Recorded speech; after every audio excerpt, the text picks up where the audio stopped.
Hey guys, today I'm going to tell you how to hide apps on Vivo X Fold 5. If you are using X Fold 5 and you want to hide your apps, so let's see how can you do this.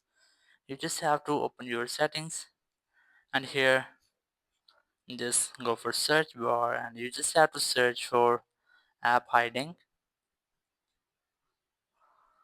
Just search for this one and you will get the setting. Just tap on it and here just verify yourself with your fingerprint or the password.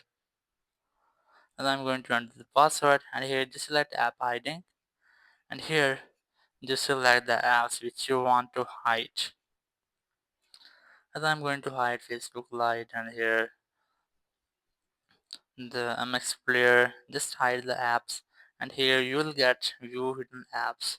You just have to enable the settings and here this is the description which is swipe up with two fingers on the home screen to view your hidden apps.